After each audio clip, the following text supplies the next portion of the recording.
coloquei lá, mas assim, sigam o que eu estou botando para vocês lerem. Vamos só dar uma olhadinha na ementa juntos aqui, enquanto o pessoal está entrando.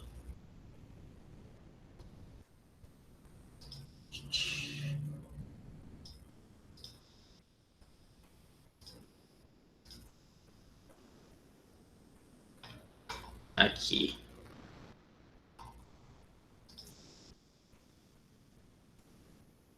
Essa é a ementa da Unifap. Tá.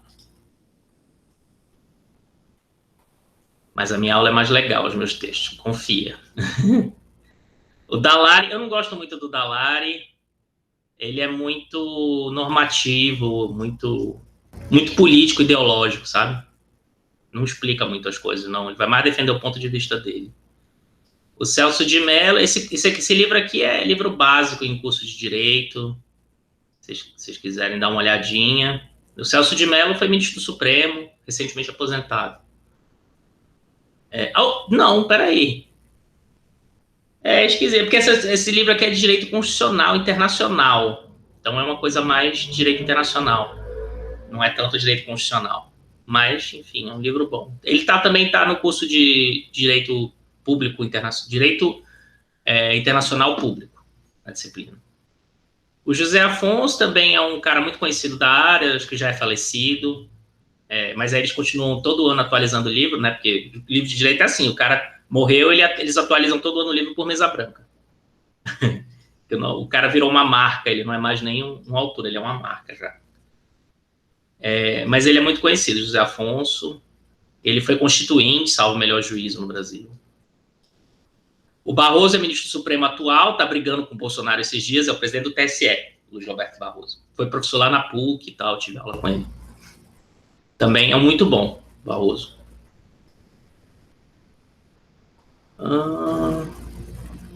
Peraí.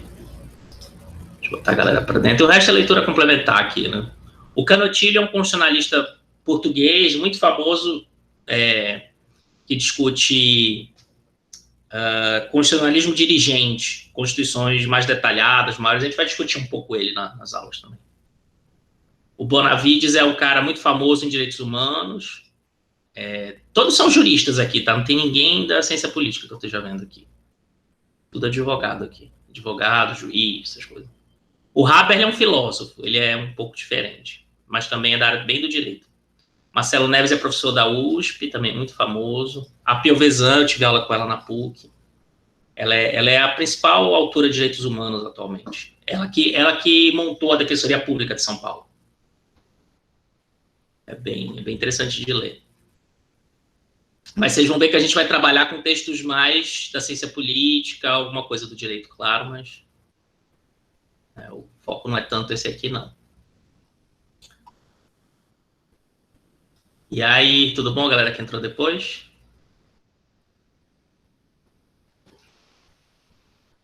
Então, acho que já está quase todo mundo aqui, né? Deixa eu ver aqui quantos alunos são. Eu nunca lembro. Mas é uma turma que não tem tantos alunos assim. Somos 22. Vou dar mais uns 5 minutinhos e a gente começa. E aí, Brena, leu o texto? Conseguiu ler o Federalista? O Federalista é meio chato de ler. Eu li, amigo. Uhum. Eu achei muito técnico. Eu vou mostrar o brilhantismo dos caras para vocês já já. É um texto mais chatinho de ler, porque é do século XVIII, né? Os caras escreveram em 1789, então... Mas a gente vai decifrar isso. Ele ficava defendendo a República, e depois ele não ficava defendendo a República, ele defendia... Ele defendia 2 governos em um, aí eu, ok. Já vai ver essa confusão aí. O problema é tu fazer realmente acontecer, né? Os textos da próxima aula são mais atuais, então são mais tranquilos de ler, vocês vão ver. Mas o Federalista é essencial. Os caras inventaram a Constituição, a ideia de Constituição é deles. Mais qualquer outra pessoa. E a sacada deles é a teoria política que tem por trás da Constituição deles. Eu vou mostrar para vocês. E já os franceses, como eu falei, não sei se você chegou a ler o Sieyès. O Sieyès é mais fácil de ler. Ele mais direto, é mais simples de ler, mas ele está ali defendendo o poder do terceiro Estado, a Assembleia Nacional Francesa. Né? Aquele momento de ruptura, quando você tem problema ali que o rei convocou a Assembleia Geral, os 3 estados, né, que votavam por estado, não era por cabeça, por membros. Você tinha o primeiro estado, tinha um voto, o segundo tinha outro voto, o terceiro tinha outro voto. Só que o terceiro estado era 95% da população francesa. O primeiro estado era o clero, e o segundo estado era a nobreza. E aí o terceiro estado deu um golpe na Assembleia e tomou o poder. E criou uma nova Constituição lá. A gente vai dar uma olhadinha rápida também. Mas o problema deles é, como eu falei para vocês na primeira aula, era acabar com o antigo regime, acabar com a sociedade de castas francesa e refundar o poder na França. Nos Estados Unidos não precisava fazer isso. Não tinha esse problema, já existia uma república, já existia igualdade, né? Então não tinha essa dificuldade filosófica de fundo. Vamos esperar mais um pouquinho, começa a falar. Oi, Gabi, Gabriele, Gabriela.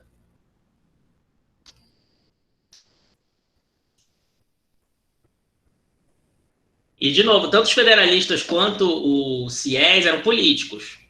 Eles não eram assim. Claro que eles conheciam, né, do pensamento político da época deles, mas eles não eram cientistas, filósofos, eles eram políticos. Eles estavam ali defendendo o pão deles. Isso tem vantagens e desvantagens, né? Eles não são isentos no debate, mas, ao mesmo tempo, eles conhecem como é que funciona a política mesmo, e isso dá um outro nível de conhecimento na hora de fazer uma Constituição. Não existiam constituições até então.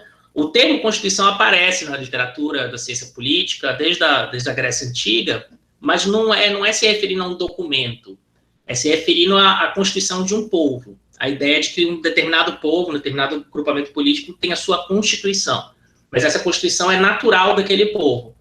Né?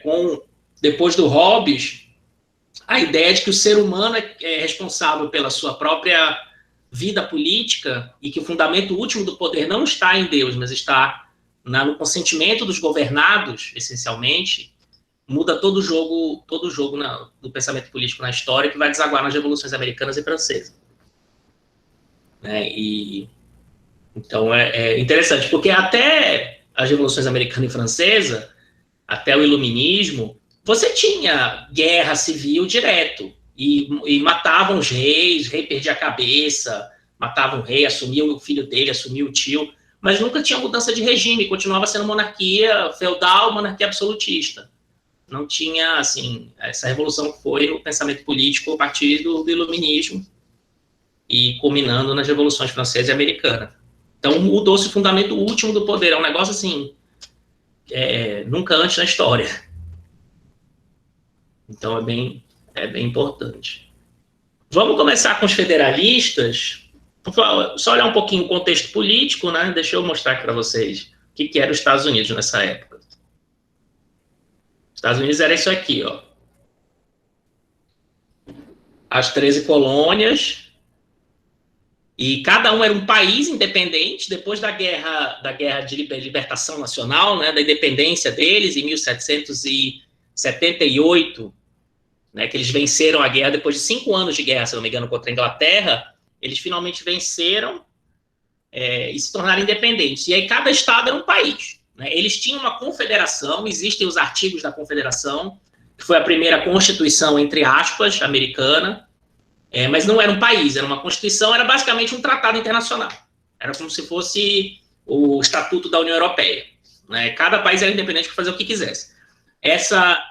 Existia a única instituição que existia nesses artigos da Confederação, a única instituição federal, confederada, não dá nem para chamar de federal, era a Assembleia Confederada, onde cada estado tinha um voto, e isso era só decidir as coisas por unanimidade. Né? Era impossível decidir qualquer coisa nesse negócio. Então ela não fazia nada, essa instituição. E aí você tinha os estados aqui, cada um independente, todos com experiências democráticas já, todos com assembleias estaduais, né, com poderes legislativos eleitos, tudo naquele esquema República Velha, tá? Que até hoje os Estados Unidos é meio enrolado com isso. Que era, só votavam os homens brancos, maiores de certa idade e com renda, com dinheiro. Né? A coisa do voto censitário, como é que chamava no Brasil? O voto da mandioca, eu esqueci como é que era. Você tinha que provar que você tinha terras ou uma renda para poder votar. E para ser eleito, você tinha que ter uma renda maior ainda. Você tinha que ser dono de terras. E mulheres não votavam e os negros nem pensavam. E trajetórias muito diferentes, econômicas, trajetórias nacionais. Daqui da Virgínia para baixo, era completamente diferente a economia de Maryland para cima. Que você tinha plantations, que isso aqui era muito mais parecido com o Brasil do que com qualquer outro lugar.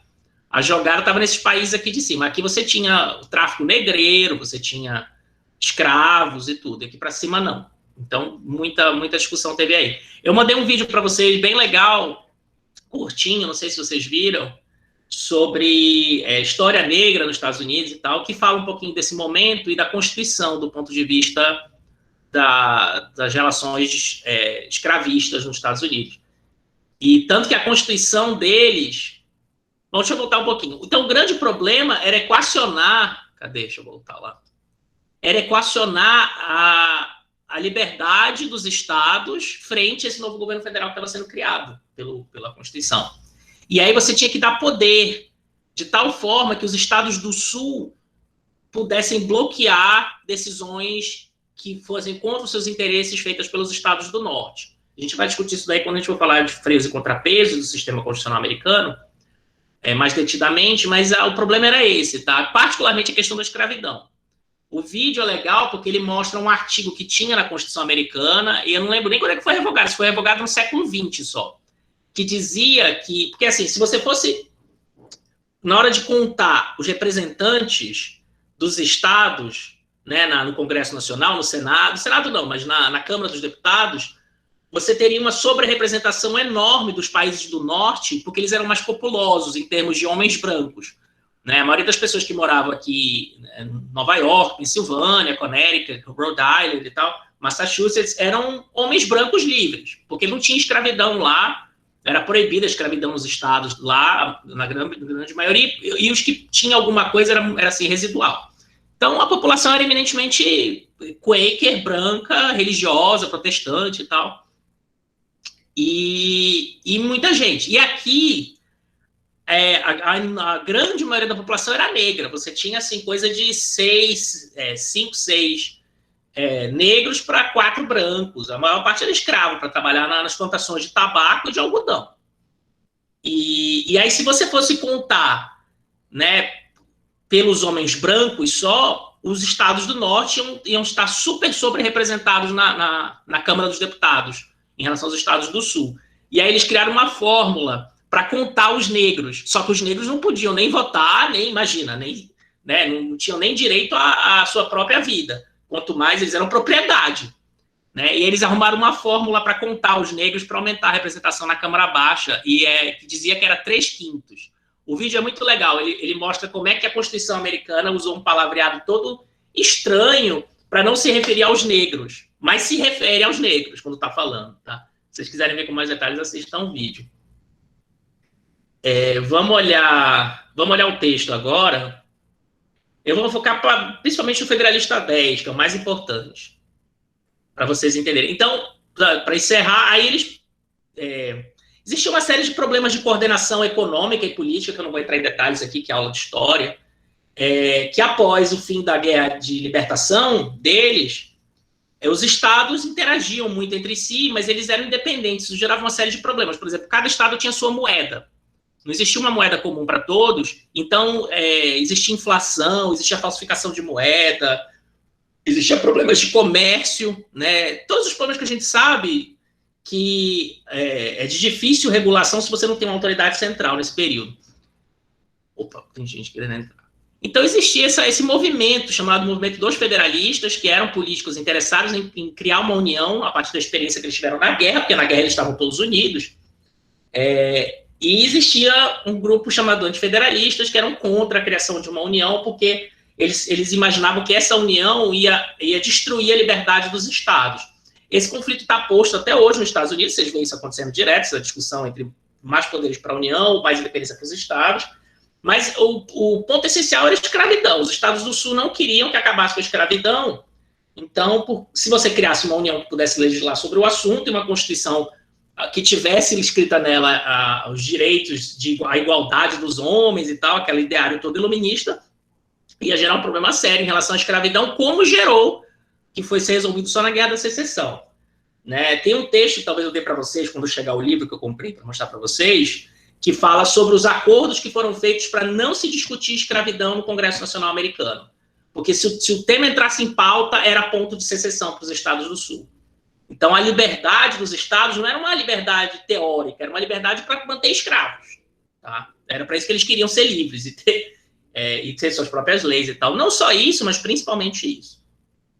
As assembleias constituintes americanas foram várias, né? Eles foram aprovando estado por estado. Eles convocavam uma convenção constitucional naquele estado, faziam panfletagem, elegiam seus delegados, que não eram os mesmos caras que estavam nos legislativos estaduais. Isso foi uma sacada do Madison e do Hamilton, porque se eles tentassem aprovar o novo texto constitucional nas assembleias estaduais americanas, os estados independentes, eles não iam conseguir aprovar, porque as assembleias tinham políticos lá que não queriam, por óbvio, entregar o seu poder político para um outro órgão, o órgão federal. Então, eles bypassaram, eles foram por trás das assembleias estaduais, convocaram convenções constituintes, fizeram o processo eleitoral deles lá, que eu não sei que cutruca que eles fizeram para eleger gente a favor deles, na maioria dos casos, e foram aprovando estado por estado. Eles sabiam que não iam conseguir aprovar nas 13 colônias, então eles criaram uma regra de que só era necessário aprovar em 9 das 13. Depois que se aprovasse em 9 das 13, a Constituição entrava em efeito. E aí depois as outras vieram a reboque. Vários estados não aprovaram a Constituição inicialmente, depois eles aprovaram. Depois que eles viram que entrou em vigor, eles falaram, a gente perdeu, então melhor a gente ficar dentro da federação do que fora. E aí eles aprovaram. Tem bastante coisa escrita, né, sobre esse período americano.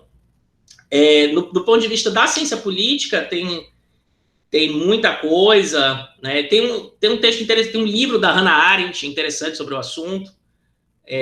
O pessoal do segunda metade do século XX elogiava muito o processo americano, e até hoje ele é muito elogiado, né, porque foi um processo de transição pacífica. Foi um dos raros momentos até o século XX, onde começaram a ocorrer várias transições e unificações democráticas pacíficas. O Brasil é um exemplo, em 88, mas foi o primeiro. Né? Durante o processo de unificação e de transição para a democracia do leste europeu e do Brasil, o espelho que se tinha muito era o espelho do caso americano, porque lá foi feito um processo muito igual, sem derramamento de sangue, que é uma coisa rara. Né? A Hannah Arendt chama de revolução sem precisar recorrer às armas e tal. Então tem toda uma mistificação sobre esse negócio aí. Mas a gente está interessado no texto da Constituição e, particularmente, que tipo de Constituição que surgiu disso daí. De novo, a ideia de Constituição, quem inventou foi os americanos, Constituição escrita, né? Uma Constituição que vai reger a vida política de um povo. E a teoria que está por trás dessa Constituição deles é uma teoria política, não é uma teoria normativa. Então, a gente vai já ver como é que o Madison fala do assunto aqui no Federalista 10.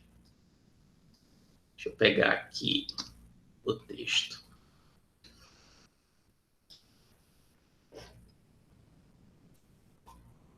Eu falei para vocês, são vários, mas é para focar em alguns. A Rayana até fez o favor de dizer as páginas. O Federalista 10, deixa eu achar. Essa apresentação é ótima, tem uma apresentação, se vocês quiserem ler essa história toda, essa apresentação desse livro é excelente, tá? Eles falam sobre a história da Guerra da Liberdade e o momento da Constituinte, quais eram os problemas, né, o contexto político, é muito legal essa parte aqui. Federalistas versus antifederalistas, a ratificação, como é que foi feita, república e governo democrático. Tem uma discussão que eles fazem entre república e governo democrático que é engraçada. Tem um livro maravilhoso sobre o assunto que eu vou já explicar para vocês, que assim, os americanos, eles não queriam se chamar de democratas. Eles não se achavam democratas. Por quê? Porque o termo democrático estava carregado nesse momento de forma um pouco pejorativa no pensamento político, particularmente no pensamento político anglo-saxão. Tem um autor chamado Edmund Burke, que é também muito conhecido aí, o pessoal que estuda esse tema, que era um deputado inglês que escrevia sobre o assunto, e aí ele criticava muito o processo revolucionário francês, o que estava acontecendo na França, e os autores franceses que pediam pela democracia como anarquistas, como loucos, como desvairados que iam acabar com o país, esse tipo de coisa. Então, o termo democrático tinha essa carga, digamos assim, negativa para os americanos. Os americanos, eles estavam preocupados em reduzir o poder dos indivíduos e o poder dos estados na hora de criar a união, porque quando você cria a união, os estados estão mais limitados e tal. Então, eles não queriam se associar à ideia de democracia. Então, eles pegaram outro termo, que é o termo república, para defender, né, como que eles queriam defender. E tem um autor maravilhoso, deixa eu pegar ali o livro para mostrar para vocês, aí eu cito para vocês aqui. Espera aí. Que mostra como, na verdade, isso aqui esconde um caráter muito elitista do pensamento político americano quando eles criaram a Constituição. Por quê? Porque república e democracia não é a mesma coisa para eles. Democracia é o governo do povo, república era o governo dos representantes eleitos pelo povo. As experiências democráticas que se tinha até então eram Grécia, onde você tinha um exemplo de democracia onde as pessoas não eram eleitas, mas elas eram sorteadas. Né? Se todo mundo é igual, por que você não simplesmente pergunta quem quer ser presidente, quem quer ser governador, quem quer ser juiz, quem quer ser chefe do xerife, quem quer ser chefe do corpo de bombeiros? Aí os cidadãos todos que quiserem levantam a mão, você bota o nome de todo mundo que está interessado numa urna e sorteia. Era assim que era feito na Grécia, tá? Em Atenas, mais precisamente. E aquilo ali é que eles chamavam de democracia. Outra experiência que também era tida como democracia eram as cidades-estados, algumas cidades-estados italianas. E lá também o sistema era esse, tinha muito de sorteio. Tá? Então isso que se entendia por democracia. Quando os americanos montaram o sistema deles, eles foram para o voto. Né? Percebe-se que está se falando da mesma coisa, a igualdade entre os homens e governo de todos, governo da maioria, governo dos homens, mas num caso você tem um sistema de sorteio e no outro você tem um sistema de eleição, que é completamente diferente, tem efeitos totalmente diferentes no sistema político. E os americanos escolheram... A ideia de eleição, ela tem embutida em si um certo elitismo. Por quê? Porque na eleição você está escolhendo os melhores, em tese. Né? Numa eleição você vê as opções que existem e você diz, não, eu vou escolher esse aqui porque eu acho que esse aqui é melhor que o outro. Né, Então tem um aspecto elitista. Deixa eu pegar o livro para mostrar para vocês, eu ponho a referência aqui. Aguenta aí.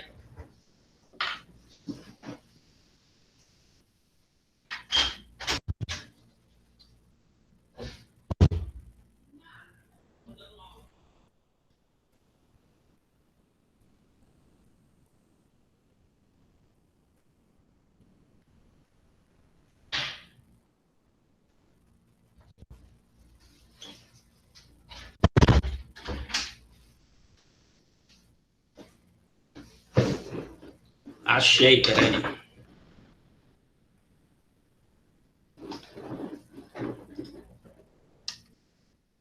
Tá aqui, ó. Vou botar a referência para vocês. Chama Os Princípios do Governo Representativo. O autor chama Bernard Manning. Deixa eu escrever aqui do lado, quem quiser dar uma olhada depois. Tá em inglês, né? Princípios do Governo. Esse autor é famosíssimo, é excelente esse livro, é a obra-prima dele, é muito bom mesmo. Se um dia eu for dar aula de teoria democrática para vocês, a gente vai ler ele junto, mas para agora não é necessário.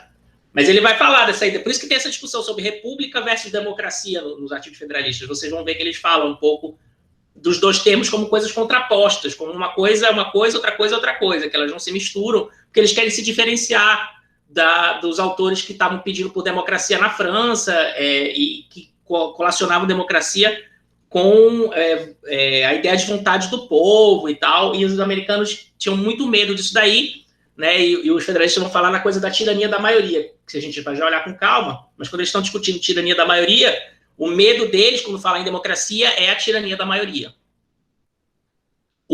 A genialidade deles é que o grande problema da política, né, sempre, é como criar a ordem, primeiro, e segundo, como controlar essa ordem criada. Esse é o grande dilema da ciência política o tempo todo. Né? E quando os federalistas escreveram, eles escreveram pensando em controlar a ordem. Vocês vão ver no texto que o ponto principal é como controlar esse governo que a gente está criando. Enquanto que os franceses não. Eles só estavam preocupados em fundar a ordem, mas sem se preocupar com os controles. E aí você gera problemas de violência estatal, de tirania da maioria, o que os federalistas chamam de tirania da maioria, e o sistema não estabiliza.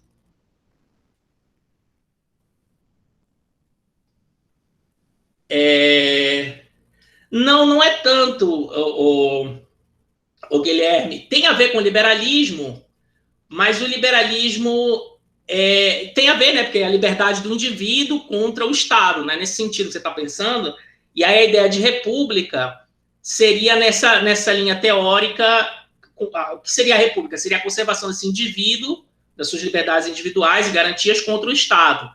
Mas o liberalismo também pode ser lido de uma outra maneira, pode ser lido através da corrente francesa, que fala que, na verdade, república é o poder dos cidadãos controlando o Estado. Não é a liberdade do indivíduo, mas a liberdade do indivíduo de participar da vida política.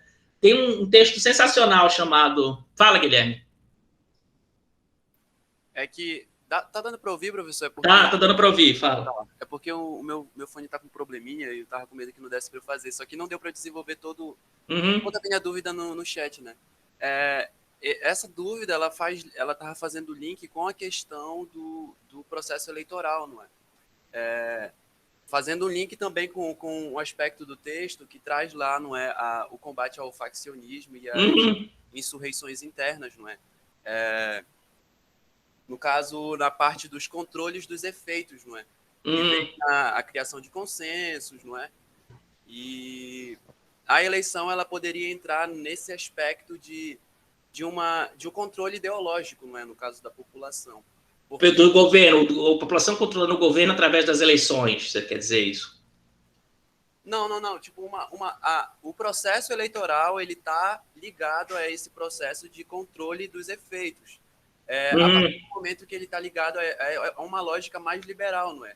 Da competição, de vencer os melhores. Sim. Pode ou não ter, não é, esses efeitos subjetivos na população. Bom, primeira coisa, a questão da eleição, ela é importante para controlar o governo. Os americanos, os federalistas até falam isso, né, que a eleição é uma solução para o problema do facciosismo, é uma das soluções, mas eleições tinham na França também. A Assembleia Legislativa Francesa foi eleita. A sacada não é a eleição que eles tiveram aí para montar o sistema deles. Mas falando sobre liberalismo, existem duas correntes do pensamento liberal nesse período, uma que pensa o liberalismo como um conjunto de direitos que permitem que o cidadão se proteja contra a ação tirânica do Estado, do governo. Então, separa uma esfera privada da esfera pública e procura preservar essa esfera privada, né, através dos direitos individuais fundamentais. Tem um texto sensacional de um autor chamado Isaiah Berlin, que eu queria até dar para vocês, mas acho que não vai dar tempo. Oi, Gabriela. E chama Dois Conceitos de Liberdade, que é sobre exatamente esse problema do liberalismo. Então, esse primeiro conceito é essa ideia de liberdade negativa. E o segundo conceito, ele trabalha no pensamento político desse período, é a ideia de liberdade positiva, que é a liberdade para participar da vida política, a liberdade para fazer as leis, para se dar as próprias leis às quais um povo vai seguir. Então, é uma liberdade no sentido de participar do governo e criar leis e participar da vida pública. Então, são duas ideias são essas as ideias de liberdade que estão nesse período. Mas, enfim, os americanos estão muito mais preocupados com a primeira, tá? Nesse sentido. Mas a questão toda, assim, porque vocês vão ver a discussão sobre república versus democracia no texto federalista, a razão deles estarem colocando a coisa nesses termos é porque eles não gostavam do que estava acontecendo na França no período. Eles queriam se distanciar daquilo, né? Eles viam aquilo ali como um processo mais anárquico, anarquia, e de fato tinha uma cara mais bagunçada mesmo. Né? Um banho de sangue, as pessoas se matando na rua e tal, eles não queriam aquilo. E aquilo eles estavam chamando de democracia, então eles não queriam, o nome tinha uma... É que nem a gente falar neoliberalismo hoje, sabe? Não é mais um conceito, neoliberalismo, virou um xingamento. ou genocida. Genocida deixou de ser um conceito, agora, ultimamente, é um xingamento. Então, o conteúdo dele está em disputa política. Né? O conteúdo do conceito, do termo, está em disputa política. E aí, por causa disso, cria-se essa dificuldade. Ou durante a Guerra Fria, que o conceito de democracia estava sob disputa política. O conceito de democracia sempre está sob disputa política, tá? Mas particularmente na época da Guerra Fria, porque o bloco soviético dizia que democracia era pão e comida na vida, pão para as pessoas e comida para elas, e né, os direitos sociais. Os americanos diziam, não, democracia não é direito social, democracia são os direitos individuais fundamentais e os direitos de participar da vida política. Então, como a ideia de democracia estava em disputa, né, e estava muito pega pelo campo da esquerda mais revolucionária, os americanos, os federalistas em particular, não queriam se aproximar daquilo. Eles estão dizendo, não, a gente está discutindo aqui a ideia de república, o que a gente está criando não é uma democracia, o que a gente está criando é uma república, tá? Mas na prática o que eles estão criando é um governo representativo, né? O interessante não é o nome, mas qual é a coisa que eles estão inventando. Mas a preocupação em diferenciar a democracia para a república diz muito sobre também como é que eles estavam pensando as coisas naquele momento. Vamos voltar para o texto aqui. E tem, de fato, a gente vai ver isso quando a gente falar de propriedade privada. Tem esse caráter, né, dos americanos que é mais elitista, não é assim, igualdade para todos mesmo naquele momento. Não é igualdade para todos em lugar nenhum do mundo, tá? Mas assim, os americanos mais ainda estavam pensando assim, não, igualdade para os homens brancos livres, que tem dinheiro, não é para todos não, né? E a gente vai escolher os melhores, e esse processo de escolha dos melhores é isso que diferencia a democracia da aristocracia, um governo aristocrático ou monárquico. Os melhores não estão dados pela natureza, né? Num governo monárquico, aristocrático, o princípio dos melhores é dado pela própria natureza, por Deus, né? Essencialmente hereditária, de maneira hereditária. As famílias que estão no poder são aquelas que os filhos vão ser os melhores, então tem toda essa coisa dos melhores ligado à sucessão hereditária. Na ideia de democracia que eles estão inventando aqui, os americanos, nesse período, os melhores vão ser escolhidos pelos homens a partir, né, dos critérios que eles desejarem adotar, a partir do debate público e tal. Mas tem essa coisa dos melhores ainda, o que quer dizer que alguns homens são melhores que os outros. Né? Se vocês pensarem que, por qualquer razão, sei lá, Renan Calheiros e Bolsonaro são os melhores da nossa sociedade, esse negócio começa a ficar complicado, mas enfim, a ideia é essa. Vamos olhar o texto aqui. O Guilherme pegou o ponto-chave do texto. O ponto-chave do texto é a coisa do facciosismo. Essa é a teoria política que fundamenta a Constituição e os mecanismos de controle criados no constitucionalismo americano. Dessa vez, deixa eu chegar na página aqui. Deixa eu abrir de novo. Eu tenho ele aqui, é melhor. FAP.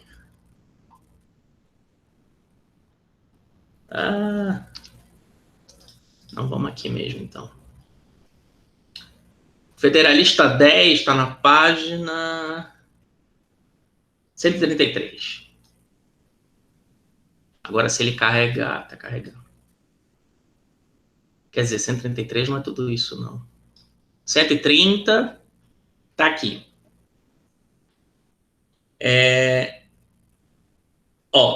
Vamos começar pelo começo, porque esse é o ponto-chave do livro inteiro, tá? Entre as numerosas vantagens prometidas por uma união bem construída... Deixa eu aumentar aqui, não sei se vocês estão lendo bem, que minha tela é grande. Né? Entre as numerosas vantagens prometidas por uma união bem constituída, nenhuma merece ser mais cuidadosamente elucidada que sua tendência a deter e controlar a violência e o facciosismo. São esses os perigosos vícios que mais assustam os simpatizantes dos governos populares, que seriam as democracias. Olha como eu estou dizendo, nosso governo não é um governo popular.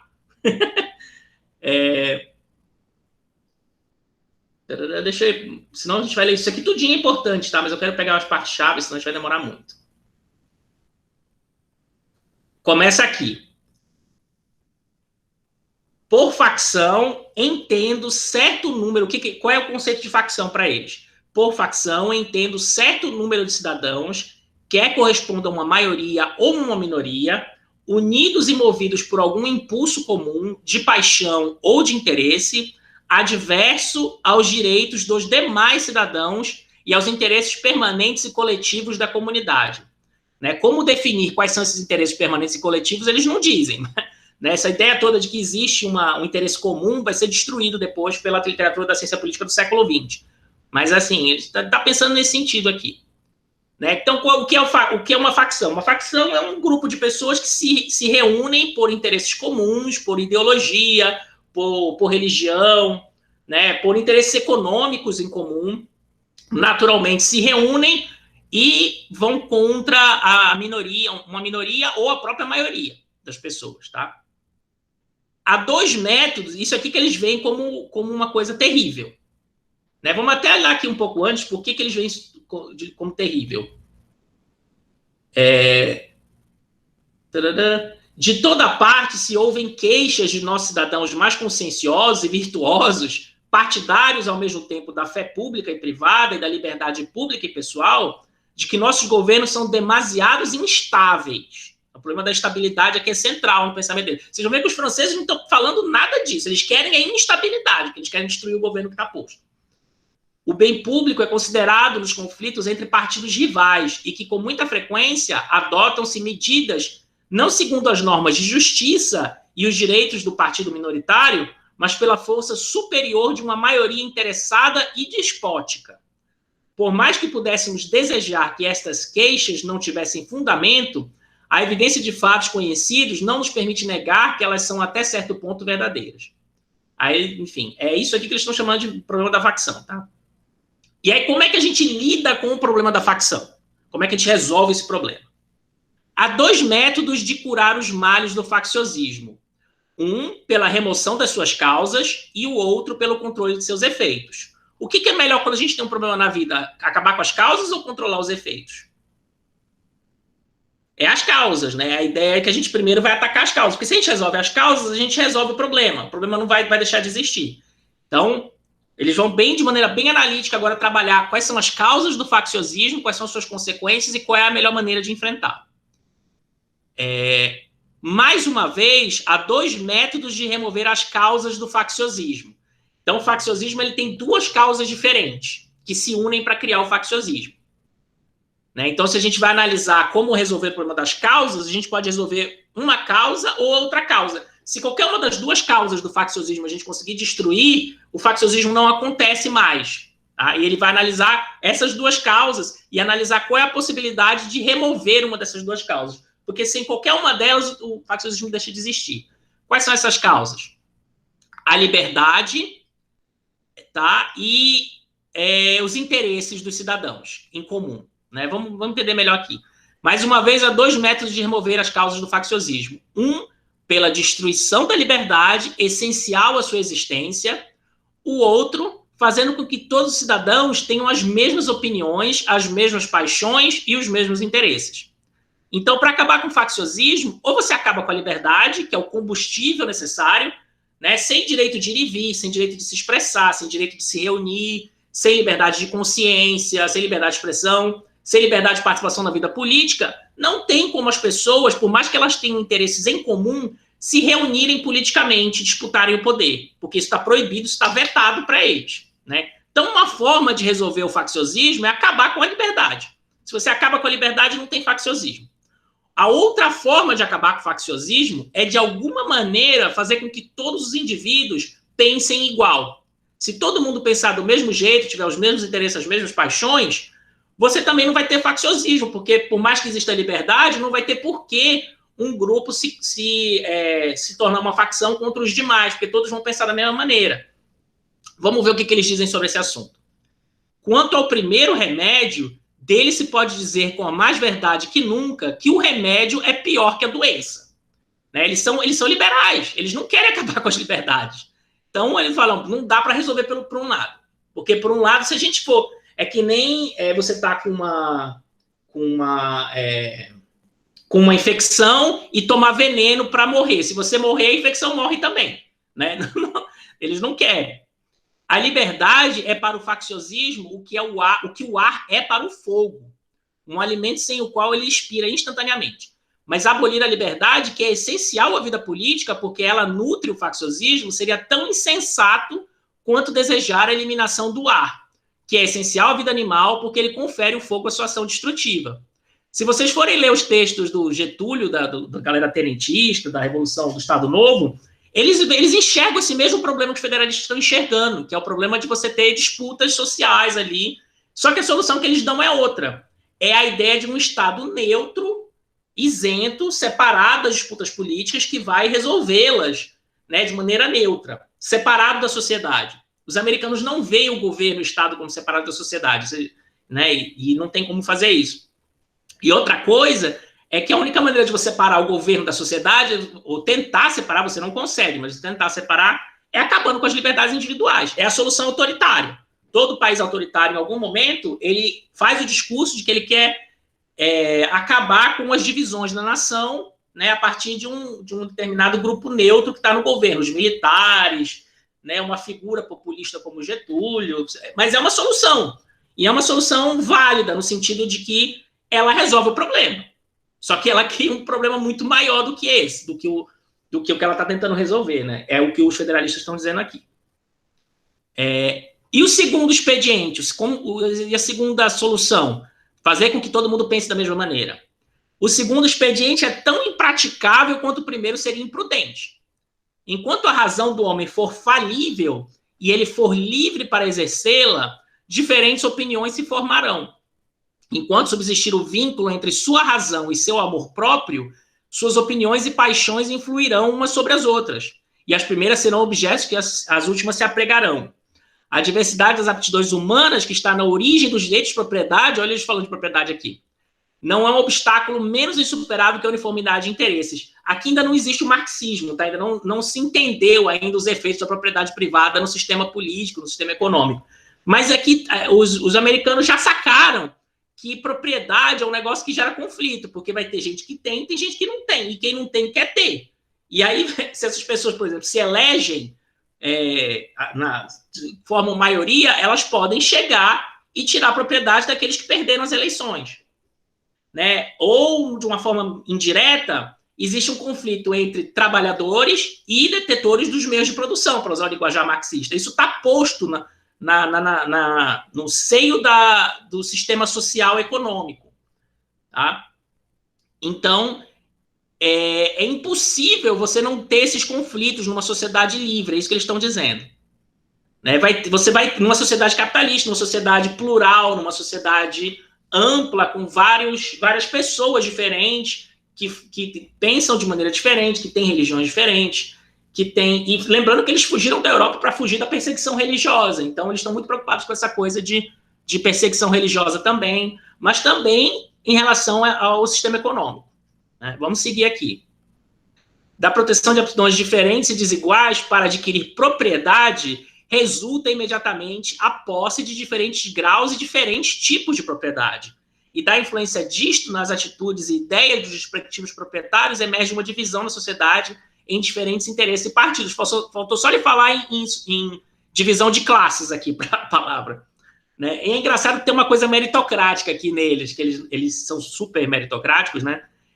Isso advém das aptidões diferentes e desiguais para graus e tipo de propriedade. Quer dizer que tem gente que é bom de trabalhar e de conseguir dinheiro e propriedade, tem gente que, né, não sabe, é burra, é ruim, não sabe trabalhar, é preguiçoso. É isso que eles estão dizendo aqui. A gente sabe que não é assim que funciona, né? Na verdade, as pessoas não conseguem acessar os recursos porque existem desigualdades estruturais no sistema. Mas, enfim, na visão deles não é esse o problema. Né? As causas latentes do facciosismo se enraizam, portanto, na natureza do homem. E nós as vemos por toda parte, em diferentes graus de atividade, com diferentes circunstâncias da sociedade civil, né? Os entusiasmos por diferentes concepções ligadas à religião, ao governo e a muitos outros pontos. Eles vão falar que existem diferenças entre grupos proprietários também. Uma coisa, para usar o termo marxista de novo, uma coisa é o capital financeiro, outra coisa é o capital industrial, né, que estão em disputa. Outra coisa é o capital agrícola, que também está em disputa com o capital industrial. Essas coisas têm conflito entre os proprietários também. Né? Tem um momento aqui que eles vão usar alguns exemplos nesse sentido. Né? Os pescadores versus os agricultores, coisas do tipo. Eu vou pular um pouquinho aqui, mas vou ler uns pedaços para vocês, que é muito interessante. Os que têm bens e os que carecem deles sempre formarão interesses distintos na sociedade. Credores e devedores recaem numa distinção semelhante. Um interesse fundiário, um interesse mercantil, um interesse pecuniário, ao lado de muitos outros interesses menores, surgem necessariamente nas nações civilizadas e as dividem em diferentes classes. Estou falando até de classe aqui. Movidas por diferentes atitudes e concepções. A regulação desses interesses diversos e concorrentes constitui a principal tarefa da legislação moderna e introduz o espírito partidário nas operações necessárias e ordinárias do governo. Isso aqui é genial. Eles estão dizendo que o governo não é isento da vida política. Não pode ser um governo tipo Estado Novo que está separado do mundo da política. Pelo contrário, é o papel do governo regular essa vida política e, ao fazê-lo, ele é entranhado por esses interesses. Esses interesses eles estão postos no Estado. Da feita que o Estado resolve, né, ser criado e atuar para regular a vida política de um determinado grupo de pessoas, ele necessariamente vai ser atravessado por interesses. Nenhum homem pode ser juiz de sua própria causa, porque seu interesse certamente distorceria o julgamento, provavelmente corromperia sua integridade. Eu vou pular um pouquinho essa parte, senão a gente vai ler o negócio inteiro. Que é o problema, por isso que, inclusive, eles vão defender lá na frente um judiciário independente. Não existia judiciário independente nesse período. Até hoje, nos Estados Unidos, o judiciário é um negócio meio complicado. Os juízes lá, a maioria são eleitos, juízes de primeira instância, tá? Estaduais. É que varia de estado para estado, mas eles são eleitos ainda. Só que eles têm mandato vitalício quando eles são eleitos. Né? Os juízes do Judiciário Federal lá são escolhidos pelo presidente e aprovados no Senado. Todos. Não é que nem aqui no Brasil, onde só os desembargadores dos tribunais e os ministros passam por esse procedimento aí. Né? Alguns, inclusive, têm um esquema de lista tríplice e tal, onde os próprios desembargadores são escolhidos dentre os juízes de carreira. Né? Tem todo um sistema que eu não vou entrar agora, mas que no Brasil, a maioria dos nossos juízes são juízes concursados, são juízes de carreira, eles não têm ligação com o sistema político, esse é o ponto. Tá? Nos Estados Unidos, não. Até hoje, eles são eleitos lá, a maioria. Então, né, essa coisa de juiz independente é um negócio esquisito, é um negócio que não está no nascimento do sistema democrático, mas os americanos estão preocupados com isso, então eles querem um judiciário independente, né, que julgue aos conflitos das leis e tal de maneira isenta. A solução que eles criam para isso na Constituição é dar vitalicidade para o juiz. Não importa se eles são concursados ou nomeados, ou o que quer que seja, da feita que eles entram nos tribunais, eles estão ali para o resto da vida. E na França não é assim, no período. Né, o juiz ele pode ser trocado, o magistrado é o governo que escolhe quem vai ser o magistrado, as assembleias nacionais é que determinavam. Na época, o rei, né, era quem determinava. Primeiro, o rei escolhia quem eram os juízes, eles eram diretamente ligados da nobreza, e depois é o poder legislativo que vai determinar quem são os juízes, e ele pode trocar os juízes. Então, o poder judiciário é completamente preso ao poder legislativo e ao poder executivo. No caso francês, é tudo misturado, tá? Os americanos é que estão preocupados com o judiciário independente, isso aqui aparece nesse parágrafo. Justamente por esse problema do facciosismo, do homem ser juiz em causa própria, esse tipo de coisa. Vamos passar um pouquinho aqui. É inútil dizer que estadistas deixa eu voltar. Essa parte é genial. Deixa eu voltar um pouquinho. Questões como esta seriam diferentemente decididas pelas classes fundiárias e manufatureiras, e provavelmente nenhuma das duas o faria considerando exclusivamente a justiça e o bem público. Né? Os fundiários iam decidir para si, os manufatureiros para si. A distribuição dos impostos pelos vários tipos de propriedade é um ato que parece exigir a mais perfeita imparcialidade. Contudo, talvez nenhum ato legislativo ofereça a uma parte predominantemente maior oportunidade à tentação de atropelar as normas de justiça. Né? Fazer lei é um negócio que demanda uma imparcialidade enorme, mas se você... O poder que é fazer uma lei faz com que os homens aproveitem aquela oportunidade para atropelar as normas de justiça e fazer leis que os beneficiem. Cada tostão com que sobretaxam a parte minoritária é um tostão que economiza com seus próprios bolsos. Então, é muito bom aumentar o imposto do inimigo, né? Imagina que a classe manufatureira ganha as eleições e aumenta os impostos da classe fundiária e diminui os seus, justamente para se beneficiar da situação. É isso que ele está chamando a atenção aqui, dessas disputas entre as elites. Essa parte é genial. É inútil dizer que estadistas esclarecidos serão capazes de ajustar esses interesses conflitantes e submetê-los todos ao bem público. Nem sempre haverá estadistas esclarecidos no poder. Em muitos casos, tampouco será possível fazer esse ajuste sem fazer considerações indiretas e remotas que raramente prevalecerão sobre os interesses imediatos que uma parte pode encontrar na desconsideração dos direitos da outra ou do bem do todo.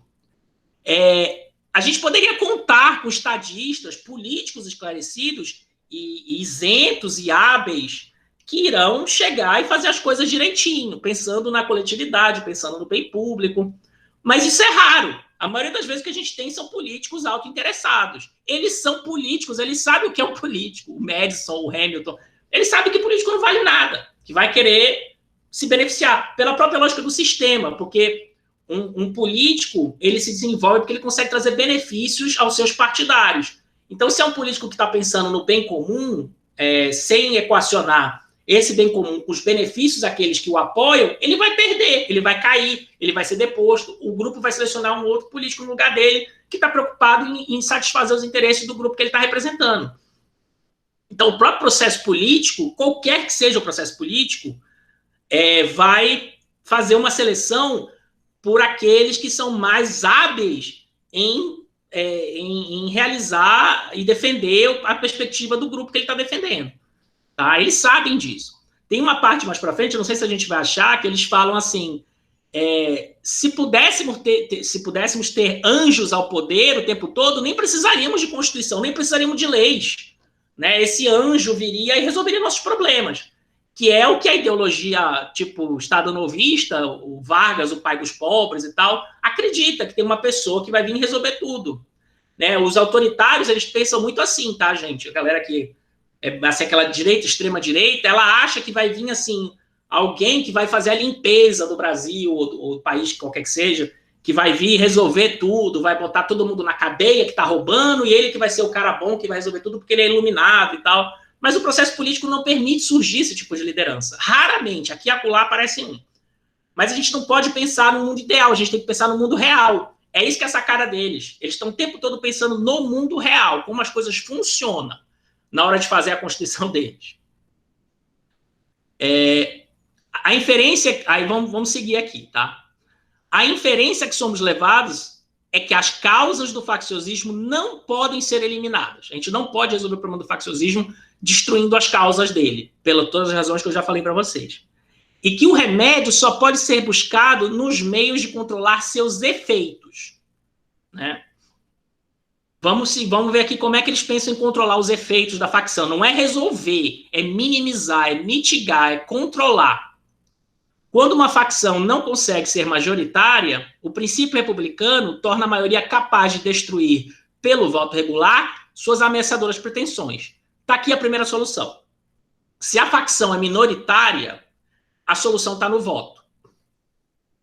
Né? Se é uma facção que está querendo destruir os direitos e os interesses da maioria, o voto resolve.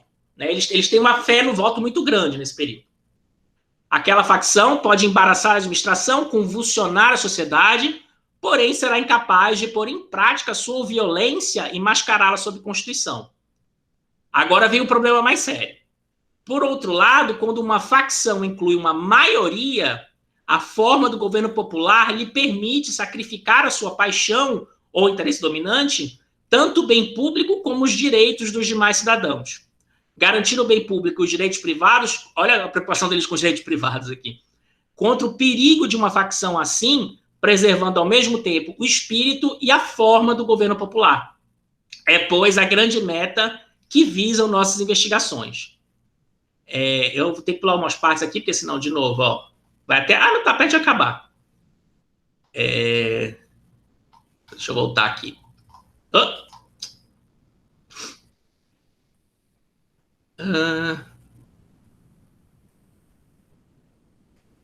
O governo popular é a grande meta das nossas investigações. Então, a preocupação deles agora é com o problema da maioria. Né? Se vocês lerem os outros artigos federalistas, vocês vão ver que eles trabalham muito invocando Montesquieu. É uma coisa um pouco da moda, Montesquieu é o autor que todo mundo lê nesse período, é o cara que fundamenta o poder político na Inglaterra, na teoria dele da separação dos poderes, que eu expliquei para vocês. Que é a ideia é que existem 3 funções essenciais do governo que podem ser divididas de maneira independente uma das outras, que é a função de criar leis que, por natureza, têm que ter um aspecto geral e abstrato, né? Não podem se deter a questões específicas, as leis, por natureza, elas são gerais. Você tem o poder executivo, que vai aplicar essas leis, ou seja, ele está submisso ao poder legislativo, mas ele que vai executar, né, nos casos concretos, as coisas específicas, ele vai dar concretude àquelas leis gerais. E você tem o poder judiciário, que é o poder que vai julgar conflitos existentes da aplicação dessa lei. São 3 poderes independentes, o Montesquieu pensa eles de maneira harmônica entre si e tal. Né? Os federalistas, a gente vai ver mais para frente, a sacada deles é que para controlar os efeitos da facção da maioria, você precisa não ter poderes independentes e harmônicos entre si, mas você tem que ter poderes capazes de interferir um no outro. É a única forma de enfrentar esse problema. Tá? Por isso que eles pensam em poderes compostos de diferentes maneiras, ou seja, escolhidos e eleitos de diferentes formas. Por isso que o poder legislativo ele é dividido, que é o poder mais poderoso, né, num sistema liberal, democrático, representativo que está sendo criado tanto aí quanto na França. O poder legislativo é, por essência, o mais poderoso. Mas ele contém dentro de si já um método de controle, que é você tem várias pessoas ali que precisam chegar num acordo. Mas a esse poder, os americanos dividem em 2. Eles criam a Câmara e o Senado. Também pensando no problema de proteger os estados, tá? Porque o Senado é um órgão que não é democrático. Né? O senador eleito no Amapá, ele é eleito com 30 mil votos, sei lá, 50, 60 mil, não é mais, desculpa. É eleito com cerca de 100, 200, entre 100 e 150 mil votos, um senador no Amapá. Dependendo da eleição, se é 2 que estão em disputa ou se é um só. Né? Se é um só, é 200 mil votos, mais ou menos. Um senador em São Paulo é eleito com 15 milhões de votos, 10 milhões de votos. Então, ele está representando muito mais gente. Só que no Senado, o poder deles é igual. Né? O voto de um é igual ao voto do outro. O voto do Randolph é igual ao voto do... Nem sei quem está de senador. Tem aquele cara do PSDB... Tentando lembrar agora, que é senador por São Paulo. São 3. É o... Esqueci o nome dele, agora não vou lembrar, gente. Mas, enfim, o voto do Flávio Bolsonaro, que é senador também pelo Rio de Janeiro, é igual o voto do Randolph. Só que o Randolph foi eleito por 50 mil pessoas, o Flávio Bolsonaro foi eleito por 3, 4, 5 milhões. Então, tem uma distorção aí que é de propósito. E essa distorção, ela serve ao mesmo tempo para proteger os estados, mas serve para controlar o poder. Porque no sistema deles, as 2 casas são muito parecidas, né? O que precisa ser aprovado numa tem que ser aprovado na outra. Existem federalismos onde o Senado é fraco, tá? O Senado praticamente não faz nada. Que é o caso da Inglaterra. O Senado na Inglaterra, a Casa dos Lordes, não apita em nada hoje em dia, tá? Mas em outros países europeus que têm Senado, por exemplo, a França, o poder do Senado é bem menor que o poder da Câmara dos Deputados, tá? Ele tem poder, mas ele não é quem decide. Quem decide é a Câmara dos Deputados, que representa o povo, representa a maioria. Então, você tem essa divisão do poder de propósito, que é para controlar as maiorias. E os 2 poderes, vou repetir, são escolhidos de maneira diferente. O Senado é de um jeito, a Câmara dos Deputados é de outro. Além disso, você tem um executivo que também é escolhido de outra maneira. Quem elege o presidente da República é o país inteiro. No caso deles aqui, eles estavam morrendo de medo, né, da maioria tomar controle da presidência e destruir, né, e atacar os outros poderes. Eles têm medo da maioria o tempo todo. Então, eles criam aquele tal daquele colégio eleitoral maluco que não serve para nada, que é um negócio super prosaico americano lá, que hoje em dia só não acabam com ele porque está na Constituição. A Constituição deles é horrível de mudar, não tem como. Né? Mas, de novo, também é escolhido de outra maneira. E o judiciário, por fim, é escolhido de outra maneira também. E aí, esses poderes, cada um vai ter capacidade de interferir no outro, para impedir que, em um momento, um poder só, um grupo político só, domine os 3 poderes e consiga tiranizar as minorias políticas e acabar com os direitos individuais fundamentais e a propriedade privada. Vamos seguir aqui no texto. É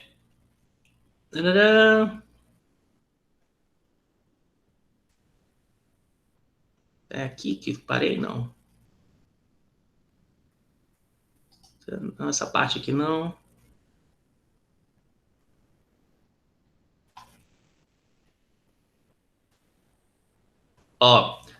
Deste ponto de vista, pode-se concluir que uma democracia pura, isto é, uma sociedade formada por um pequeno número de cidadãos que se unem e administram pessoalmente o governo, não dispõe de nenhum remédio contra os malefícios da facção.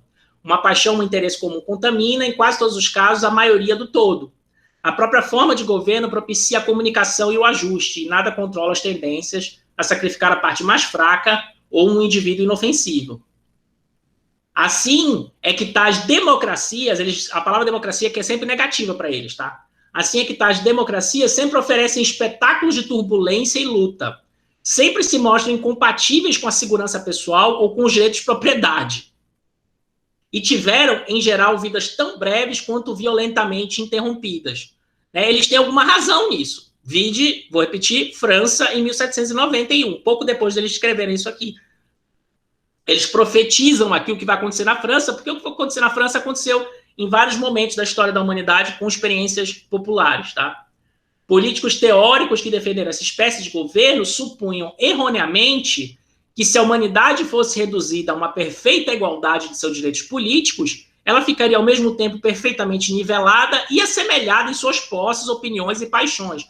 Os federalistas entendem que existe desigualdade, né? As pessoas dizem, o liberalismo acha que todo mundo é igual e não tem diferença. Não, eles sabem que tem diferença, é justamente esse o problema. Aí por isso que eles contrapõem república à democracia.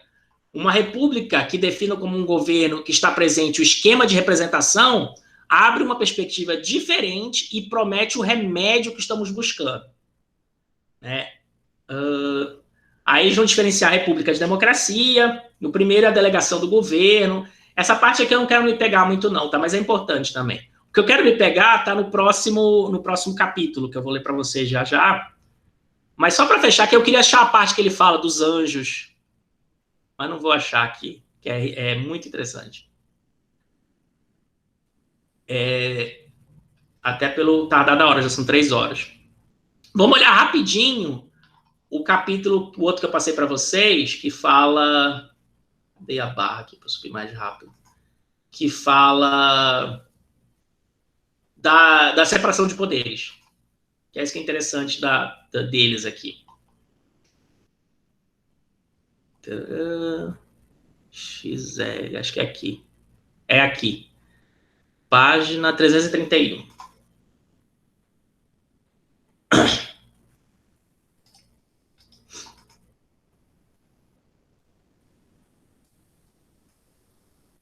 Deixa eu ver. Não mais. Vai aparecer a solução aqui. Eles falam da solução no Federalista 10 ali, mas eu não quero entrar naquele pedaço ali que não interessa muito pra gente aqui.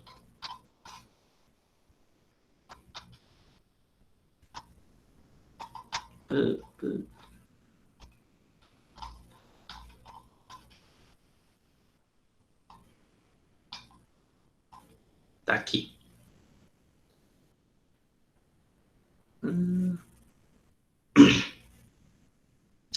Vamos começar aqui. Uma das principais objeções insinuadas pelos mais respeitáveis adversários da Constituição é sua suposta violação da máxima segundo a qual o Legislativo, o Executivo e o Judiciário devem ser independentes e distintos. Que, de fato, Pense que, quando eles estão escrevendo isso aqui, a Constituição já existe, ela está sendo aprovada, ela está passando por um processo de debates e aprovações.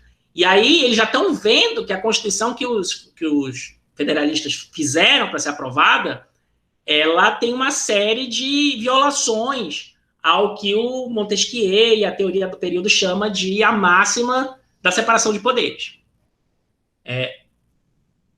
Os vários braços do poder estariam distribuídos e misturados de maneira tal a destruir toda a simetria e beleza de forma. e a expor algumas das partes essenciais do edifício ao perigo de serem esmagadas pelo peso desproporcional das outras e tal. Deixa eu ver se eu acho as partes... Né, o acúmulo de todos os poderes legislativo, executivo e judiciário nas mesmas mãos, seja de uma pessoa, de algumas ou de muitas, seja hereditário, autodesignado ou eletivo, pode ser justamente considerado a própria definição de tirania, que é o que os franceses fizeram.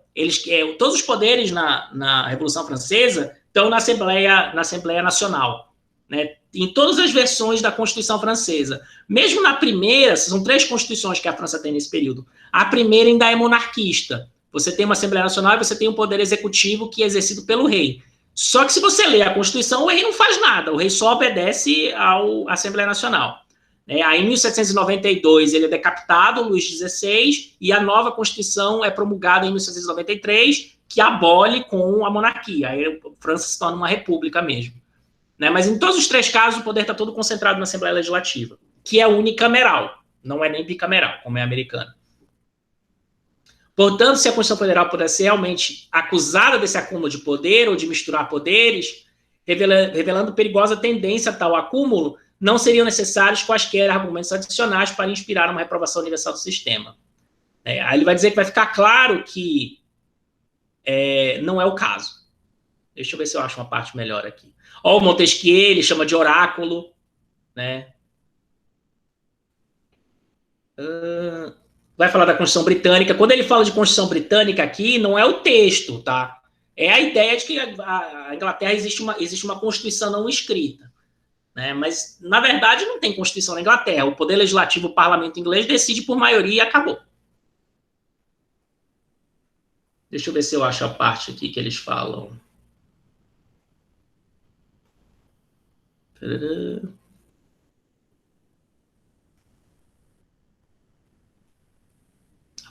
Se considerarmos as constituições dos vários estados americanos, tá? Os 13 colônias, veremos que, não obstante os termos enfáticos e, por vezes, irrestritos com que esse axioma foi afirmado, que axioma? O axioma da separação de poderes.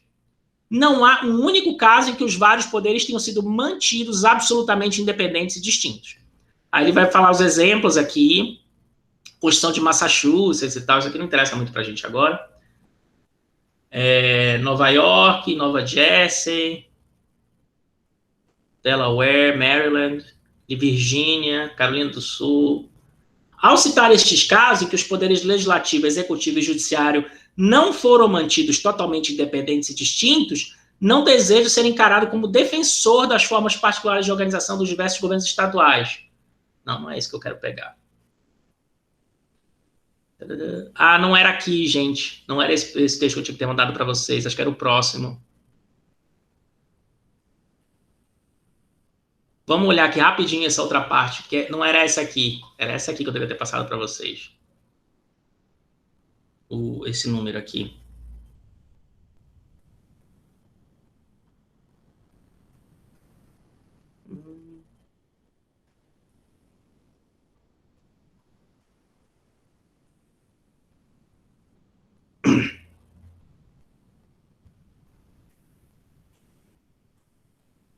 Olha como eles falam do legislativo aqui. Em toda parte, o legislativo estende a sua esfera de sua atividade, suga todo o poder para seu vórtice impetuoso. A ideia de que o legislativo é o poder mais forte.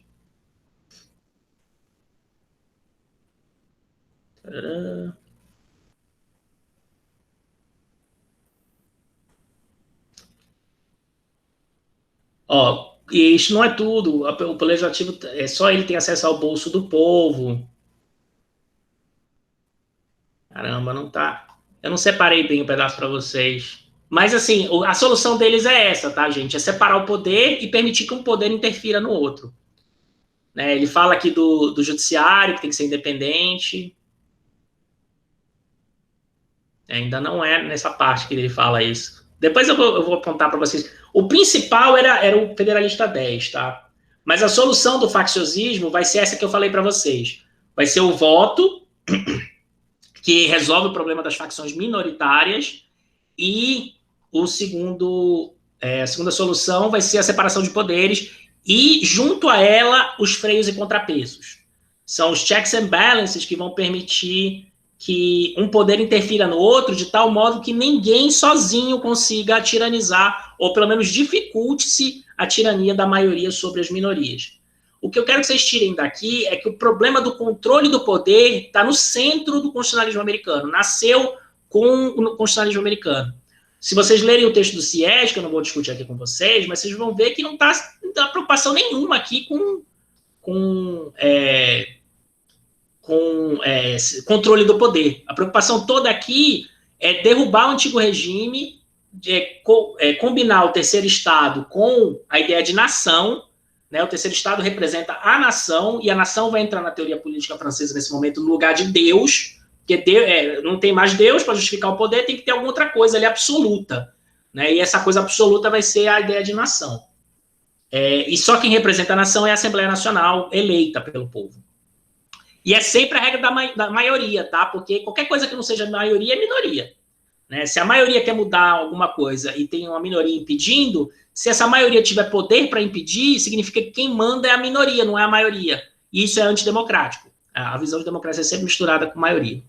Só vou ler esse pedacinho para vocês, que eu deixei separado aqui. Assim, o que é o terceiro Estado? Tudo. Mas um tudo entravado e oprimido. O que seria ele sem as ordens de privilégios? Tudo, mas um tudo livre e florescente. Nada pode funcionar sem ele. As coisas iriam infinitamente ser melhor sem os outros. Ele está dizendo aqui, a gente tem que acabar com o primeiro e o segundo Estado. No julgamento do Luís XVI, o libelo acusatório, a peça de acusação, é lida por um rapaz de 23 anos, que é quem escreve. Eu procurei o texto para mandar para vocês e não achei, tinha na biblioteca da PUC, quando eu estudei lá. Ele diz claramente que o rei, ao se dizer diferente do resto do povo, ele se coloca fora da nação. E ao se colocar fora da nação, ele se torna inimigo da nação. Portanto, o rei tem que ser morto. Essa é a conclusão do menino.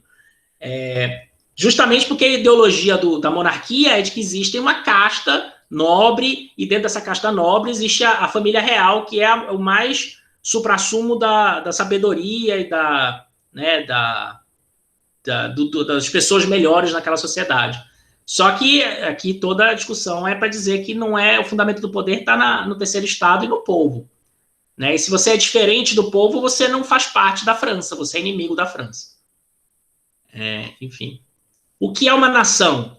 Um corpo de associados que vivem sob uma lei comum e representados pela mesma legislatura. Será certo que a ordem nobre tenha privilégios que ela ousa chamar de seus direitos separados dos direitos do grande corpo dos cidadãos? Ela sai assim da ordem comum, da lei comum, é esse o raciocínio. Quando a nobreza e o clero falam que eles são diferentes, que eles têm que ter privilégios, eles estão saindo da ordem comum, da lei comum, da lei de todos, da lei da nação. Desse modo, seus direitos civis fazem dela um povo à parte da grande nação. Aí o menino vai concluir lá no libelo acusatório de que por causa disso ele é inimigo da nação, ele precisa ser combatido e morto. Tá? No que diz respeito aos seus direitos políticos, ela os exerce também à parte. Tem seus próprios representantes, que não são absolutamente procuradores do povo. O corpo de seus deputados se reúne separadamente e, mesmo que se reunissem em uma mesma sala com os deputados dos 5 cidadãos, não seria menos certo que sua representação é essencialmente diferente e especial. É estranha à nação, antes de tudo, por princípio, pois sua missão não vem do povo. A missão deles não vem do povo, vem da nobreza. Em seguida, por seu objetivo, já que consiste em defender não o interesse geral, mas o interesse particular. Pela própria natureza do sistema de castas, a nobreza e o clero estão preocupados em defender os seus interesses contra os interesses do povo que constituiriam a nação. O raciocínio do Sieyès é esse, tá? Então, eles têm que justificar, que o poder agora tem que vir do povo, não tem mais que vir da família real. Deixa eu só mostrar rapidinho para vocês as constituições, se eu conseguir abrir aqui. A americana é fácil de achar, né? É ridículo. Eu até tenho no meu computador aqui, mas é mais fácil achar na internet. Mais rápido.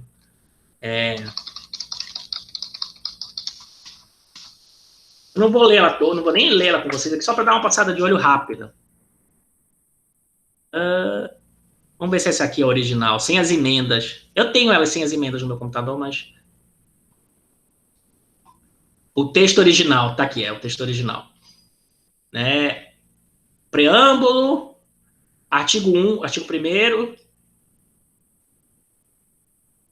É isso? Não. Não, é artigo 1º, aí tem várias seções no artigo 1º. Essas seções aqui é coisa desse site, não tem as seções não, o texto é corrido, tá? Aí o artigo 1º fala do poder legislativo. Cadê o artigo 2º? É o poder executivo. O artigo 2º vai ser o poder executivo, vai ser o presidente da república, como ele é eleito e tal. O maior é o poder legislativo, é o que eles se preocupam mais em regular. O artigo 3º é o poder judiciário. E só. É isso. Super magrinha. O método de emendamento constitucional, a gente vai discutir muito sobre emenda constitucional mais para frente, tá?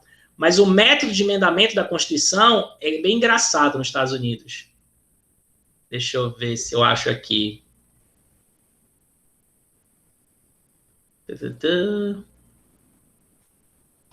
Deixa eu ir por...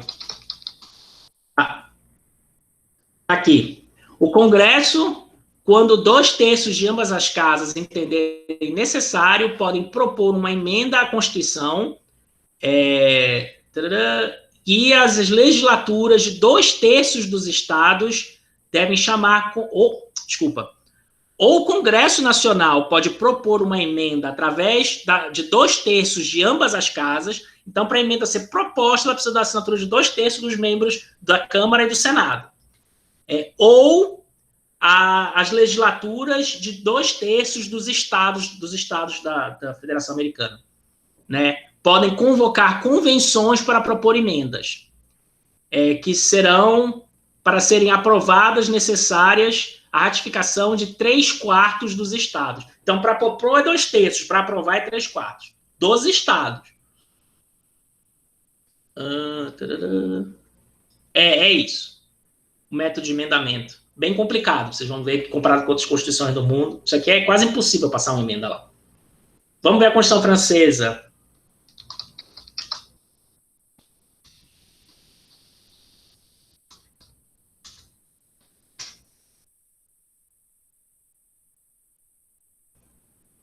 Vamos ver se aparece aqui o texto rapidinho.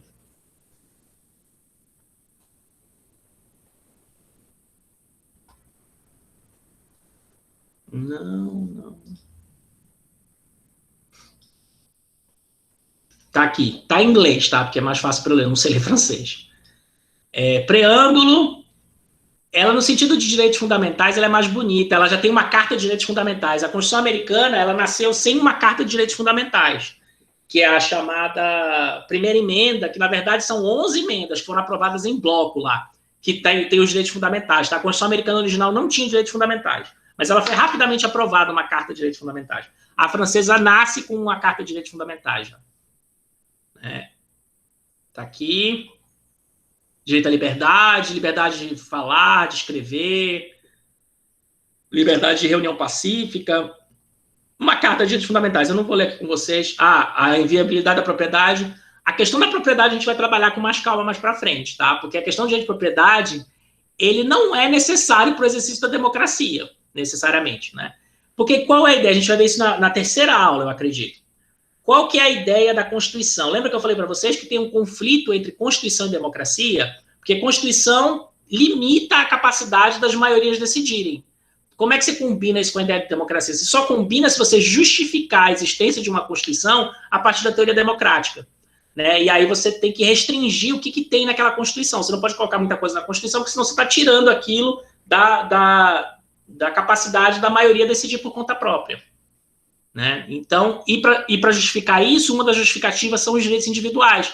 Você não tem democracia sem liberdade de expressão, sem liberdade de ir e vir, sem liberdade de manifestação, de reunião, de escrever, de religião, né? Aquelas liberdades que vocês sabem que o liberalismo defende. Sem elas, você não tem democracia. É impossível.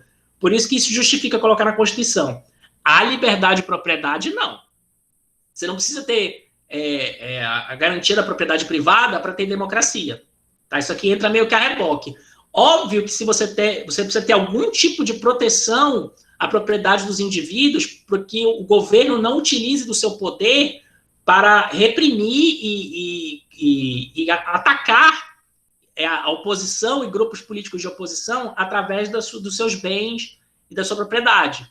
Mas isso é diferente de colocar a propriedade privada como algo sagrado no texto da Constituição, que ninguém pode mexer, ninguém toca e tal. Né? Isso aí tem a ver com o capitalismo, não tem a ver com democracia necessariamente. Mas, enfim, tá aqui. Aí vem a parte mais importante, que é a divisão do poder, né? O reino é um indivisível, quem são os cidadãos franceses?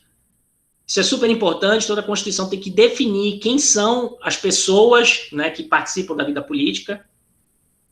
Vamos ver a divisão de poderes, que é o que mais interessa. É aqui, ó. O soberano é uno, indivisível, inalienável, imprescritível. Isso aqui tem a ver com Rousseau, com a teoria russoniana de soberania como algo uno e indivisível, tá? O contrato social, essas coisas todas que inspiram a Revolução Francesa. A Assembleia, a seleção dos eleitores, como é que se escolhe? Vamos ver aqui. A nação, a partir da qual todos os poderes emanam, pode exercer tais poderes somente por delegação. A Constituição francesa é representativa. Seus representantes são o corpo legislativo eleito e o rei. Né? Eu falei para vocês que a primeira tem rei ainda.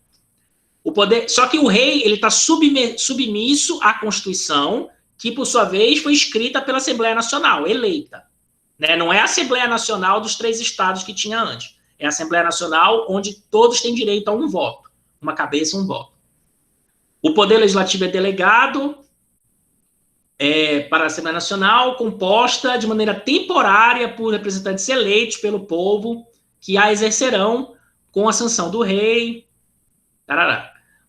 Outro detalhe da Revolução Francesa é que as eleições são muito frequentes, todo ano que tem eleição aqui. A preocupação deles é sempre em ter essa conexão dos políticos com os seus representados. Né? Aí como é que vai ser feita a eleição, tudo muito detalhado aqui como é que é feita a eleição. As assembleias eleitorais, aí a monarquia, a regência e os ministros. Aqui, se vocês forem ler em detalhes, eu não vou entrar, o rei é super fraco, ele não manda em nada. Quem manda é a Assembleia Nacional. Tá? E não tem o exercício do Poder Legislativo. E não tem Poder Judiciário. O Poder Judiciário também aqui é algo muito delegado, muito assim, fraco. Aqui o Poder Judiciário. Ó. A preocupação da separação dos poderes está aqui. Né? Os juízes serão... a justiça será gratuita. Os juízes serão eleitos. Está aqui. Ó, esse negócio da eleição de juiz. Se os juízes são eleitos, eles estão ligados ao sistema político. Né? Eles vão participar, eles vão fazer campanha, tudo isso daí.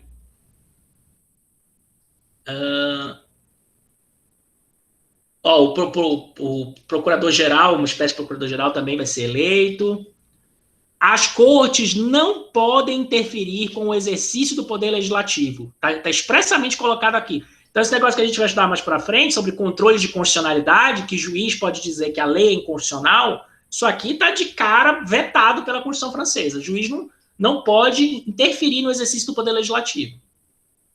Né? Ele não pode suspender a execução de leis, não pode invadir as funções administrativas ou convocar administradores por razões conectadas com seus deveres. E tem outras coisas aqui que eu não vou ler, mas assim, o Poder Judiciário é bem fraco aqui, tá? De propósito. E é isso, senhores. Falei muito, né? Passei muito da hora. Já são 3h30.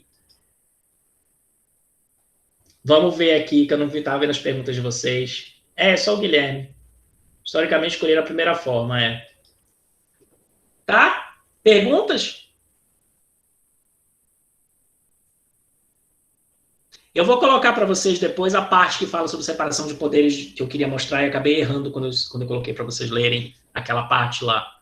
Mas o principal é a primeira, o facciosismo. Estão acordados ainda? Estão vivos aí? Sim. A próxima aula a gente vai ver o problema do cumprimento da Constituição. Né? Tem toda uma discussão sobre por que as Constituições são obedecidas.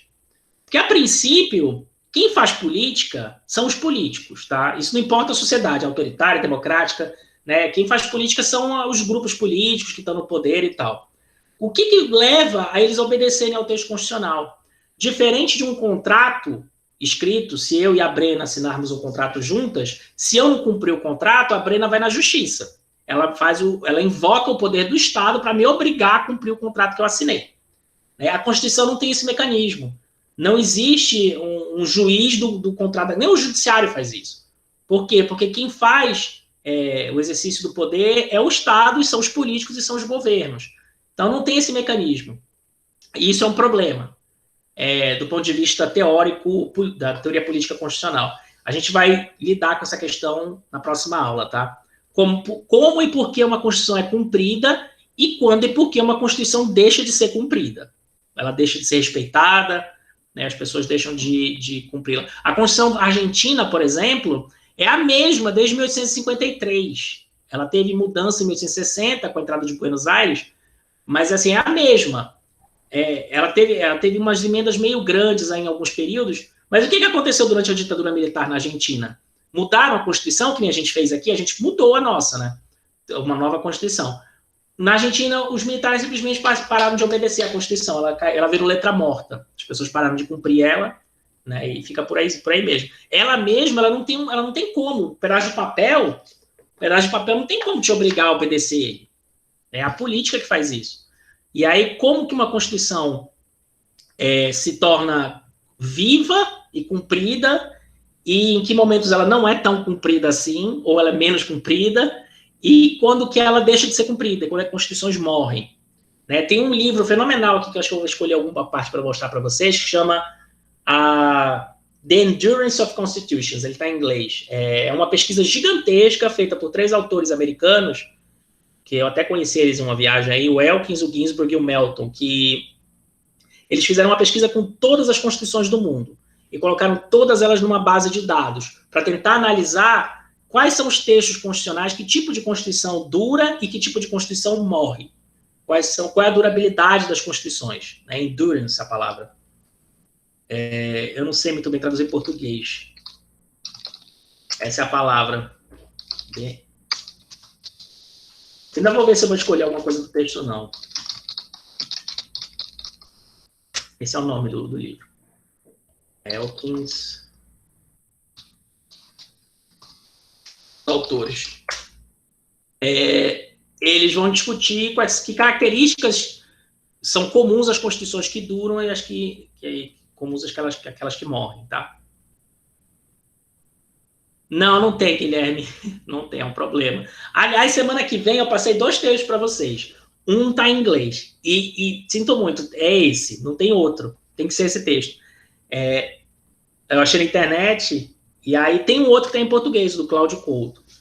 Eu procurei, mas o argumento está muito bem feito no texto do Tversky, que é um cientista político super famoso nos Estados Unidos, de Colômbia. Ele só tem um texto dele, não tem outro. Então, tentem ler. Quem souber inglês, vocês têm que aprender inglês, vão começando a treinar aí, né? Vocês estão fazendo RI, vocês têm que aprender inglês. Eu vou tentar sempre procurar textos em português que sejam fáceis de entender e que tragam os argumentos que a gente precisa trabalhar aqui no curso. Mas quando não tem jeito, não tem jeito. O outro livro que eu comprei para passar para vocês deve estar chegando. Eu fiz questão de comprar em espanhol, porque é mais fácil de ler, porque o original é em inglês também. Mas tem a versão em espanhol e eu consegui. Mas esse da semana que vem está em inglês, tá?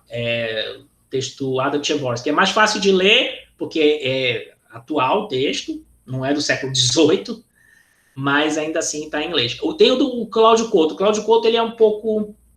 Não é exatamente o que a gente vai discutir no texto do Tversky, mas o argumento está na mesma linha, né? Então, se quem não souber ler inglês, vai no do Couto mesmo. Mas tentem ler o texto do Tversky, que é mais importante, tá? Pronto? Perguntas, senhores? Deu para entender a genialidade dos americanos em relação... Tem uma teoria política por trás da teoria constitucional deles, que é essa ideia de que, primeiro, o governo é feito pelo povo, pelos interesses. Não dá para separar o governo da sociedade, como a gente pensa, às vezes, o Brasil. Pensa que o governo está lá, o governo não é a gente. Os americanos, a cultura deles é outra. Para eles, o governo é deles. Eles são o governo. A gente tem essa coisa de, o governo que não faz, o governo deixou de fazer, o governo que não... O governo é a gente. O governo é corrupto, né? Porque o brasileiro é complicado também. Então, E a outra questão mais importante é que eles de cara colocam no centro do debate o problema do controle do poder político. E os franceses não fizeram isso, por causa disso a revolução deles virou um banho de sangue. Né? Se o poder não tem controle, quem está no poder vai... Primeira coisa que o político faz é tentar destruir o inimigo dele. A política é a guerra por outros meios. Lembre-se sempre disso. A política é uma guerra, tá, gente? Tem amigo, tem inimigo. Maravilhosa essa frase. Não é minha, é do Clausewitz, tá? Vocês já devem ter visto isso em outra matéria. A política é a guerra por outros meios. O Clausewitz fala o contrário. O Clausewitz fala a guerra é a política por outros meios. Né? Ele vai dizer que na guerra existe uma disputa política ali, que é essencialmente política, ela não é militar. Né? Quem define os objetivos da guerra são os políticos, enfim. Vocês vão ver isso aí quando vocês estudarem Clausewitz. Mas o contrário é verdade também. A política é a guerra por outros meios. Então, a primeira coisa que o político faz é como é que eu me livro desse caralho desse cara para ele não me incomodar na próxima eleição. Então, os franceses, a primeira coisa que os franceses que ganharam a eleição fizeram foi mandar cortar a cabeça dos inimigos deles. Né? E aí a democracia deixa de existir. Então, é um problema, você tem que controlar o poder. Mas até que ponto o controle do poder distorce a vontade democrática, até que ponto ele é necessário para manter o sistema democrático funcionando. É esse o grande dilema das democracias modernas, é esse o grande dilema do constitucionalismo moderno. É como controlar o poder, que é o dilema da política como um todo. Para que não vire uma tirania, mas ao mesmo tempo, se você coloca muitos controles e muitos freios no poder, você não consegue fazer nada. Né? Tem toda uma literatura crítica ao sistema político brasileiro, que a gente tem muitos entraves ao poder, a gente tem muita dificuldade para decidir qualquer coisa no Brasil. Isso vocês vão estudar em Teoria Democrática, Política 2, eu acho, Política 3. Política brasileira, né? Teoria política brasileira, sobre o Brasil e tal. Não sei como é que está isso no programa de vocês, mas tem, com certeza. O nosso sistema político ele é muito cheio de entraves, é super inspirado nos americanos, a gente está cheio de travas. Então, não se decide nada, é muito difícil decidir qualquer coisa. E, particularmente, coisas que são do interesse do povo, como redistribuição de renda, a gente é um país muito desigual, é óbvio que a maioria da população queria ter mais recursos, queria redistribuir renda, mas, assim, o sistema não deixa, porque o sistema é todo travado. Questões como reforma tributária, né, várias políticas públicas aí que os governos são eleitos para fazer, eles têm muita dificuldade de fazer por causa dessas amarras. Mas essas amarras são úteis também para proteger a democracia. Até que ponto... E cada país tem um ponto diferente nisso, tá? Não existe um ponto ideal para todos. Mas, assim, em linhas gerais, muito impede o exercício da vontade da maioria e destrói a democracia. Pouco destrói a democracia pela questão de acabar com o sistema democrático. Né? Quem estiver no poder vai fazer desaparecer os outros partidos, os seus outros inimigos. Tá? Mais para frente, a gente vai chegar em Assembleia Constituinte, a gente vai chegar no Brasil. Então tá, senhores. Falei demais para variar. Então, tem o texto da próxima aula já, os dois lá. E se eu achar algum vídeo bacana, assim, vídeos curtinhos, eu vou mandando para vocês assistirem, tá? Que são bem legais. São úteis também. Tá bom? Tá bom. Então, até a próxima aula. Até a próxima. Qualquer coisa, Obrigado, professor. Boa tarde. Obrigado, Ana. Qualquer coisa,